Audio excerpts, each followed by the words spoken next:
ठंड में गरीब के घर आई नई रजाई। लोगों का साइकिल पंक्चर ठीक करके आनंद घर को लौटता है। रेखा, अरे बहुत ठंड हो गई है, थोड़ा चूल्हे से हटना, हाथ ताप लूं, ठंड से जान निकल रही है। आई जी कर लीजिए। आज तुम खाना लेट बना रही हो, तुम तो 7 बजे ही बना लेती हो। अरे वो मालकिन ने थोड़ा रोक लिया था, उनका काम था, इसलिए देरी हो गई। अरे कोई बात नहीं। अरे मेरे बच्चे कहाँ हैं? ये रहे पापा, हम बहुत ठंड लग रही है इसलिए कोने में चादर ओढ़कर बैठे हैं, पर इस चादर में बहुत ठंड लग रही है। मम्मी पापा रजाई लेकर आओ ना। अरे बेटा, मैं सोच तो रहा हूँ रजाई ले आऊं, तुम लोगों को बिना उसके जमीन पर ऐसे ही सोना पड़ता है, पर मेरा काम भी ऐसा है कि मुझे 50 है। इसीलिए मैंने काम करना शुरू कर दिया ताकि हम दोनों मिलकर घर का खर्चा उठा पाए। मालकिन से पैसे मिल जाएंगे तो मैं इस बार रजाई खरीद कर ले आऊंगी बच्चों के लिए। ये अब तो मजा आएगा। मम्मी बहुत गरम गरम होगी ना, सॉफ्ट सी, मैं तो उसी में ही रहूंगा सारा दिन। हाँ हाँ बेटा। आज आपने मेरे लिए आलू के पराठे बनाए हैं या नहीं? मैं कब से आपको बोल रहा हूँ। हाँ माँ, अब तो इसकी जिद करने के बाद मेरा भी खाने का मन है, बना दो माँ। अरे बेटा बना तो दूं, लेकिन महीने का आखिरी दिन है, घर में राशन पानी है नहीं, थोड़ा इंतजार कर लो, फिर मैं खुद बनाकर खिला दूंगी। ओफो, ना तो में अच्छा खाना मिलता है और ठंड में भी कब कब आना पड़ता है। पता नहीं रजाई और आलू का पराठा कब मिलेगा। सब्र करो बच्चों, एक दिन तुम्हें जरूर मिल जाएगा। तभी रेखा अपने परिवार को दाल चावल बनाकर खिला देती है। रात के समय सभी परिवार जमीन पर सोते हैं और माता पिता करवट लेकर और उनके बच्चे भी कांपते रहते हैं ठंड से। अपने बच्चों को ऐसे नहीं देख सकती, मुझे कैसे भी करके कल मालकिन से बात करनी होगी, थोड़ा एडवांस ले लूंगी। अनीता भी ठंड में बच्चों के साथ जैसे तैसे सो जाती है। सुबह होते ही वो मालकिन के घर जाती है काम करने के लिए। मालकिन अनीता पर चिल्ला उठती। हो, आ गई हमारी मालकिन रेखा। आपकी आरती उतारूं अब मैं? ये भी कोई टाइम है आने का? पूरे 15 मिनट लेट है तू। अगर लेट आएगी तो तेरी पगार में से पैसे काट लूंगी, समझी? नहीं नहीं नहीं मालकिन, आप ऐसा मत करना, मुझे पैसों की सख्त जरूरत है। मैं ठीक से काम करूंगी और समय पर आऊंगी कल से। बकवास मत करो मेरे सामने। जाकर मेरे लिए चाय बना और हाँ, खाने में आलू कचौड़ी पूरी बना देना। उसके बाद रसोई की सफाई भी करनी है तेरे को। जी जी मालकिन, मैं करती हूँ। मालकिन के ताने सुनकर अनीता अपने कामों में जुट जाती है और मालकिन को चाय बना कर देती है। फिर वो बर्तन धोने जाती है। तभी मालकिन आकर सिंक में बर्तन डालकर ताने से बोलती। छोड़ने की आदत नहीं गई है ना तेरी? वहाँ डाइनिंग टेबल से जूठे बर्तन कौन लेकर आएगा? मेरा काम है क्या ये देना? लगता है तेरी पगार काटनी ही पड़ेगी। नहीं नहीं मालकिन, मैं इन बर्तनों को लेने आ ही रही थी, सिंक भर गई थी, इसलिए पहले इन बर्तनों को साफ करना ठीक समझा। अभी समझाऊं तुझे? ठीक, इसके बाद कपड़े भी धोने हैं, समझी? जी मालकिन, मैं धो दूंगी। गीजर कैसे चालू होता है? कपड़े धोने के लिए मालकिन गर्म पानी चाहिए था। अच्छा, महारानी साहिबा को गीजर का गर्म पानी चाहिए, तभी बर्तन कपड़े धोएंगी, वरना आप काम नहीं करेंगी। चरण कहाँ है आपके, बताओ, मैं ही तुम्हारे पैर पड़ जाती हूँ। पता नहीं मैंने तुम्हें रखा ही क्यों है, मैं ही कर लेती हूँ ये सब काम, अगर इतने आराम तरीके से करना है। नौकरानी हो, महारानी नहीं जो फरमाइश कर रही हो। नहीं नहीं मालकिन, मेरा वो मतलब नहीं था, मैं ऐसे ही काम कर लूंगी। अनीता ठंडे पानी से कपड़े धोने चले जाते, जिससे उसके हाथ सूज जाते हैं। आहा, जल्दी खाना बना लूं, शाम हो गई है, बच्चे भी इंतजार कर रहे होंगे और मालकिन से बात भी तो करनी है रजाई के लिए।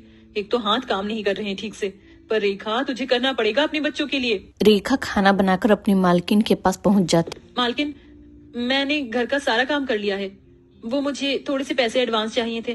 सर्दी शुरू हो गई है, मेरे बच्चे बिना रजाई के ठंड में रहते हैं, ठीक से सो नहीं पाते, तो एक रजाई खरीदने के लिए मुझे एडवांस पैसे चाहिए थे। फिर वही बात, पगार का भी टाइम नहीं हुआ तो मैं कहाँ से लाकर दूं तुझे पैसे? वैसे भी तुम गरीब लोगों को आदत हो जानी चाहिए बिना रजाई कंबल के सोने की। चल अपने घर जा। मालकिन, पैसे बोला ना नहीं है, जा यहाँ से, 10-15 दिन बाद ले लियो। यह सुनकर रेखा अपने घर रोते हुए जाती। हे भगवान, अब मेरे बच्चों का क्या होगा? 15 दिन तक वो कैसे जमीन पर बिना रजाई के सोएंगे? मुझे कुछ और करना होगा। रेखा घर आकर खाना बनाने लगती, तभी शीनू आकर हाथ चूमते हुए। रजाई कंबल के सोने की, चल अपने घर जा। मालकिन, पैसे बोला ना नहीं है, जा यहाँ से, 10-15 दिन बाद ले लियो। यह सुनकर रेखा अपने घर रोते हुए जाती। हे भगवान, अब मेरे बच्चों का क्या होगा? 15 दिन तक वो कैसे जमीन पर बिना रजाई के सोएंगे? मुझे कुछ और करना होगा। रेखा घर आकर खाना बनाने लगती, तभी शीनू आकर हाथ चूमते हुए बोलती है। मम्मी, आपको उई हुई हो रही है ना हाथ में?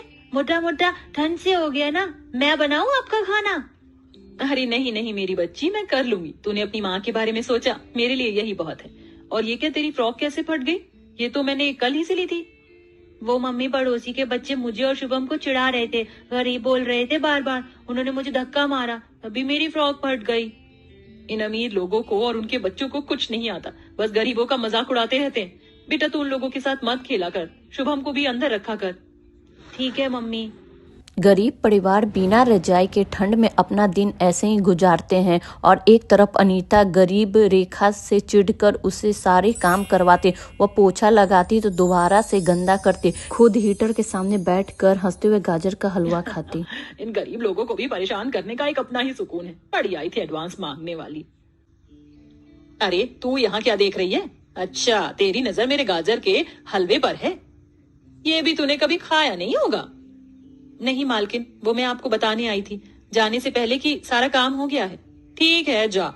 रेखा वहां से निकलकर रास्ते में ही पहुंचती है जहां बोर्ड पे लिखा होता है खाना बनाकर रजाई जीतने का मौका पाओ। अरे ये तो मेरे लिए एक सुनहरा मौका है। इस कंपटीशन में अच्छा खाना बनाकर इस रजाई को, फिर मेरे बच्चे खुश होंगे, गरीबी में और ठंड से मरना नहीं पड़ेगा। रेखा उस प्रतियोगिता में 4 दिन के बाद हिस्सा लेती है जहां वो मूंग दाल का टेस्टी सा हलवा बनाकर जज को खिलाती है, जिसे जज खाकर उसे विजेता घोषित अरे करता वाह है। रेखा जी, सर्दी का मौसम और किसी ने भी सर्दी वाला खाना नहीं बनाया और आपने बड़ी कम देर में इतना स्वादिष्ट मूंग की दाल का हलवा बनाया है। मानना पड़ेगा, गजब का हलवा था। इसलिए आपको मिलती है एक गरम नरम डबल बेड की रजाई। शुक्रिया साहब, ये आपके लिए सिर्फ एक रजाई होगी, लेकिन हम जैसे गरीबों के लिए एक सोने चांदी जैसी चीज है। मैं समझ सकता हूँ आप क्या कहने की कोशिश कर रही हैं। खुशी के आंसू लेकर रेखा घर को लौटती है, तभी रास्ते में देखती है कि एक बूढ़ी औरत बेहोश होकर रेखा के पास हे गिर भगवान, जाती है। कौन है ये? इनकी तो कोई मदद भी नहीं कर रहा। मुझे ही इन्हें अस्पताल ले जाना होगा। रेखा उस बूढ़ी औरत को लेकर ऑटो से अस्पताल चली जाती, तभी डॉक्टर उनका इलाज करते। डॉक्टर, क्या हुआ है इन्हें? दरअसल ठंड से इनकी तबीयत खराब हो गई है, तो ग्लूकोज चढ़ाया जा रहा है और खून की कमी भी है। आपको 10,000 रुपए जमा करने होंगे। हे भगवान, मैं गरीब 10,000 रुपए कहाँ से लाऊं? रजाई, हाँ, नई रजाई को बेच देती हूँ। महंगी है, कोई पैसे दे ही देगा। मैं अपने बच्चों के लिए फिर कभी रजाई ले आऊंगी। ठीक है डॉक्टर। रेखा वहां से निकलकर रजाई बेचने चली जाती है और लोगों के सामने गिड़गिड़ाती है, कृपया ये रजाई ले लें आप। साहब, बहन जी, मेरी बात सुनिए। ये रजाई ले लीजिए, पर आप इसके 8-9 हजार रुपए ही दे दीजिए। मुझे बहुत जरूरत है, किसी की जान दांव पर है। आपके हाथ जोड़ती हूँ, मेरी मदद कीजिए। ये बहुत गर्म रजाई है। हाँ, कह तो तुम ठीक रही हो। ये लो पैसे, आपका बहुत बहुत शुक्रिया। रेखा अस्पताल में पैसा जमा कर देती है, तभी वहाँ पहचान का दूसरा डॉक्टर अनीता को फोन कर देता है, क्योंकि वह अनीता की माँ थी। अनीता और उसका पति दोनों तुरंत अस्पताल पहुँचते हैं। यह देख रेखा चौंक जाती है। ये आपकी माँ है? हाँ रेखा, ये मेरी माँ है। दरअसल ये मेरे से मिलने के लिए इतनी उतावली थी कि खुद आ गई, घर से निकल गई। डॉक्टर ने बताया उनकी तबीयत बहुत खराब है और तुम लेकर आई हो। तुमने इलाज कराया, जबकि मैंने तुम्हें पैसे नहीं दिए। तुम सच में बहुत अच्छी हो। मैंने तुम्हारे साथ कितना बुरा किया, वह चीज अब मुझे महसूस हो रही है। मुझे माफ कर दो रेखा। नहीं मालकिन, ये तो मेरा फर्ज था। ये भी मेरी माँ की तरह ही है आखिर। सच में तुम्हारी जान बचाकर हम पर बहुत उपकार किया है। मैं तुम्हारी पगार बढ़ा रहा हूँ और ये लो कुछ पैसे, इससे तुम रजाई, कंबल, हीटर सब खरीद लेना। नहीं साहब, इनकार मत करो रेखा, वरना मैं समझूंगी तुमने मुझे माफ नहीं किया। नहीं मालकिन, ऐसी कोई बात नहीं है। इस तरह रेखा उन पैसों को स्वीकार करके अपने घर पे कंबल और हीटर ले जाती है, जिससे बच्चे को भी अब ठंड नहीं लगेगी।